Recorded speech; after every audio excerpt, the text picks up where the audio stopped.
My dad was a wharfie, humble, true blue.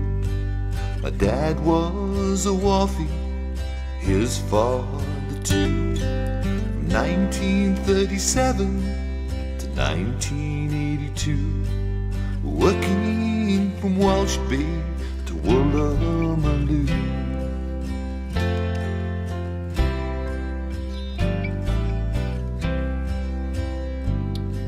He'd stop at the Century for just a while, to face each day with a beer and a smile. Stand at the gate to get the panels out, to get a day's work so the family'd get by.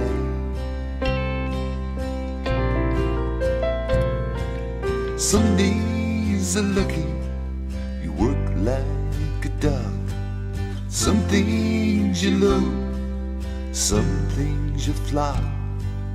Down in the hole, it's always a trial. Tomorrow you're back on the hungry mile.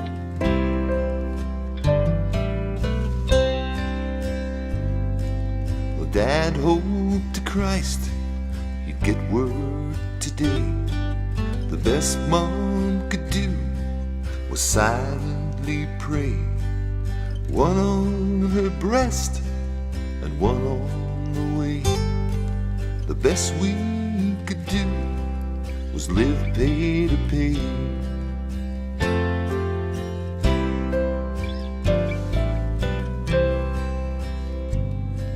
They call Sussex Street the Hungry Mile, where waterside workers stood single file to work on the ships every day. A new crew, 'cause lugging for the boss is all that he knew.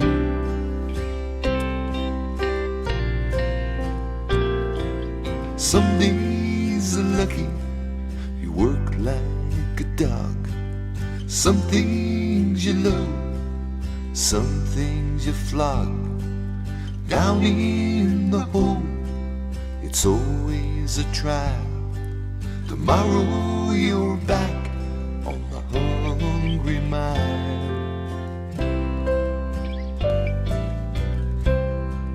Some days are lucky, you work like a dog. Some things you love, some things you flog. Down in the hole, it's always a trial. Tomorrow you're back on the hungry mile.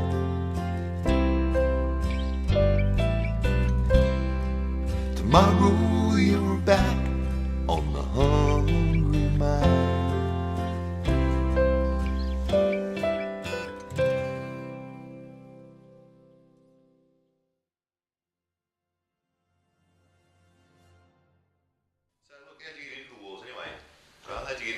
Oh well, I was nominated by my father and seconded by a chaplain I know Fred A.B.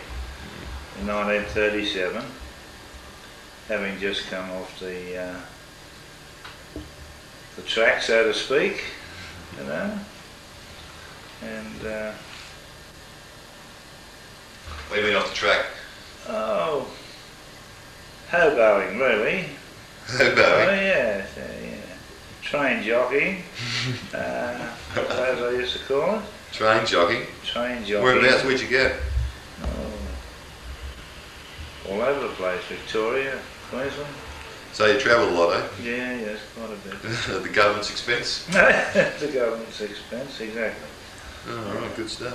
And, so you gave that away and went to the wharves, eh? That's true. What's yeah. this nomination stuff? What do you mean by that? Oh, well, one had to be nominated and seconded in those days by your fellow peers, you know, and so it was a just close... to see that you hadn't been any skullduggery like in that day they used to call it scabbing and whatnot, you know. You So it was union, the union thing? Yes, you had to be a clean skin, yeah.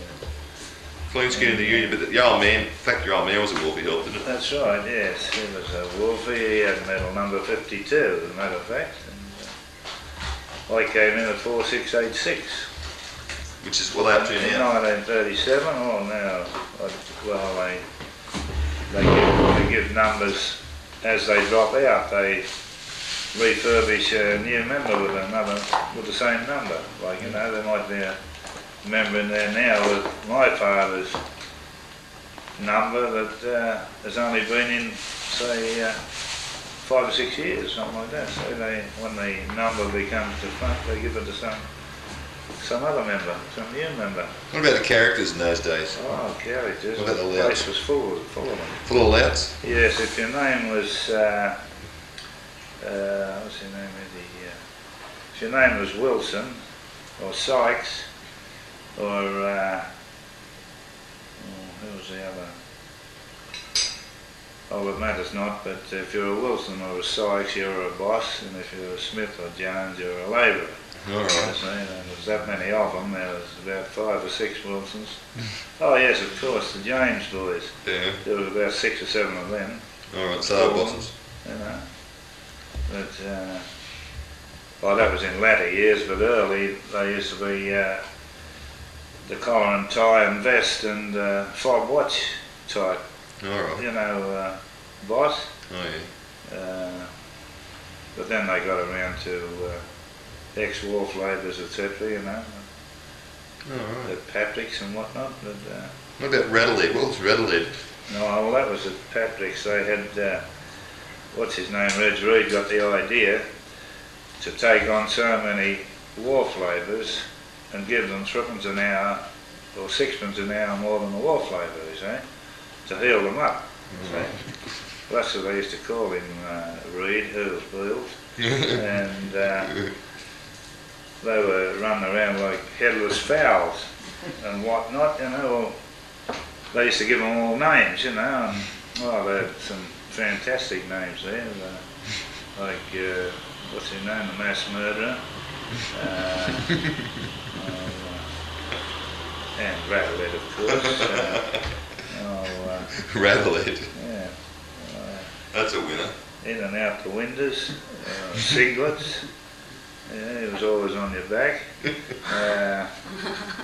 was like, there's quite a few of them, but I just can't bring it to mind at the moment. It's that long ago. So what you do as a wharfie in the hull? Did you have to go down in the hull and that sort of stuff? Oh yes, yeah, it was tough in them days. Everything was manual. There was no machinery hardly about, you know. You had to carry flour, which they don't do today. They just tip it in and pull it around, you know, over the floor.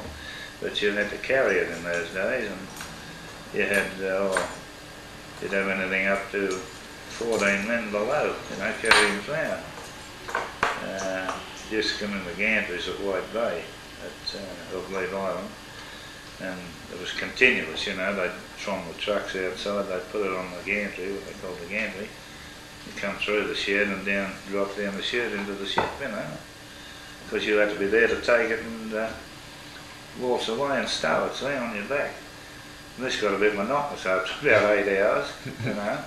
Just rushing around grabbing a bag of flour and putting it down, rushing back and grabbing another one, you know. And, well, then they, after a while, people were getting a bit sick of this, so they said you could only do it for, I think it was a fortnight or something, you know. That was 10 days, you know, and they'd change around. Oh, you should saw back and everything, you know. That didn't only apply to flour, that was wheat too, or oats, or whatever it was, you know. And wheat was heavier still, that was 200 pounds, or 198 or something like that.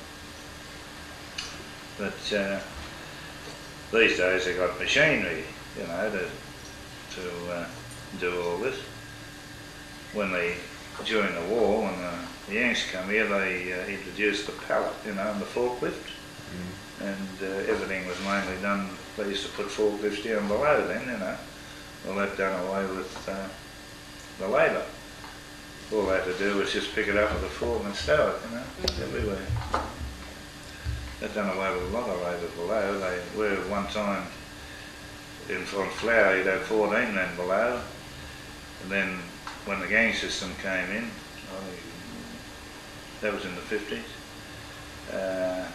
you had 8 men below, and then they shortened it up to 6. You had 2 men, 4 stackers in the shed and 2 in the gangway. Well, then they took 2 of the stackers away, and when they needed them, they'd replace them with, more men, build it up as they went. But it's changed a lot since I started. So tell us about the Battle of Singleton. What was that like? Well, we never actually got to Singleton. We were at Greta, based at Greta. You used to deliver ice creams in a truck. We only covered Brankston, Patterson.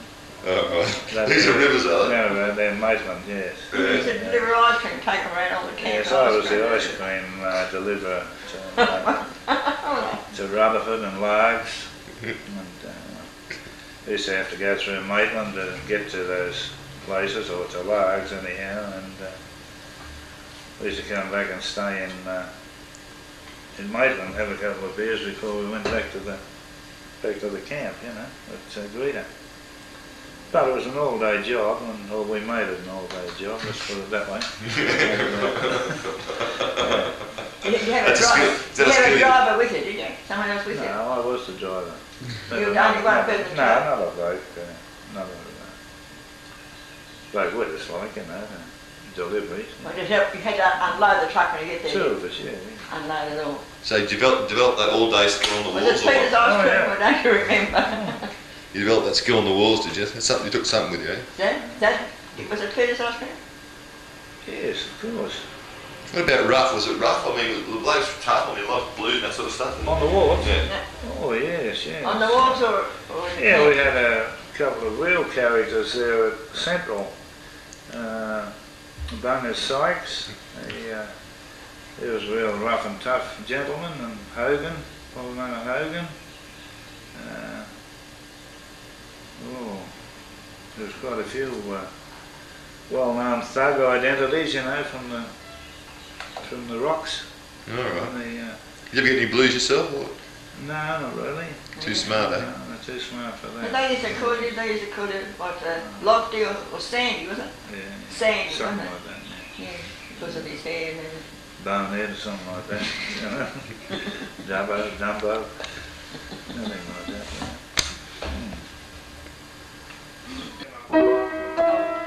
This is the first piece of music that I learned when I was 15, when I went to Sussex College of Music, and this was the very first number I learned to play, their method.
and supervisors.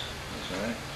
Well, Darling Island had about 8 or 9 foremen and 3 or 4 supervisors. Well, amongst the supervisors was a chap by the name of Egan, Alf Egan, who was commonly termed the goat, and a burning stump. His name was Donnelly, Sid Donnelly, and there were a few other names I can't think of at the moment, but in latter years that everybody got a name, you know, that they could put it to, and this supervisor, he came to Patrick's and he had the habit of, you know, as he was walking, because someone got on the idea of calling him Bob and Head, you know. Yeah, I thought that was really good, you know, a good nickname for him. But he wasn't a bad type of fellow either. But years ago, that Donnelly, he was a real character. I'd say he'd be about 4'10" and about 4'6" wide, you know, and very florid complexion. And a bloke, some used to call him Bonnie Leslie and some would call him the Burning Stump. Anyhow, a bloke came in with a load of wool there one day, and Donnelly happened to be standing inside the gate, and the bloke jumped out of the wagon, and he goes in the office and gets his paper signed, and out he comes and he cites Donnelly. And someone in the office must have told him to see Bonnie Leslie outside, see? They were standing outside the business, and the bloke waltzed out, and he said, "Who's Bonnie Leslie around here, matey?" And Donnelly looked at him and he said, "Donnelly's the name, mate." And the bloke in there said, "See Bonnie Leslie." He said, "Donnelly's the name." And it looked like fisticuffs at the tick of the clock, you know. Donnelly wanted to fight him, you know, over this Bonnie Leslie, but he didn't go much on it, you know. But in latter years, that Alf Egan, his son, he got a job at Macquarie, Stevedore. And they used to call him the young goat or the kid, you know. Anything like that. Huh? What were you actually doing again? Working on the waterfront up there. They sent 75 men or 5 gangs of 15 up to Townsville to supplement the workforce up there, and that's the first introduction we had to the gang system. Yeah, right. So the gang system wasn't in force in Sydney at that time. It only came in when we came back from Townsville. Right? Right. What sort of blokes they sent up there? They introduced it down there. There's a few. You couldn't say they were. Well, they had to get out of town. Let's put it that way. A chap by the name of Baldy Mason and Teddy Roach's brother, Spider. He was the bantamweight champion of Australia at one time, fighting. There's a lot of Americans there, wasn't there? Joey the Coon, as they called him.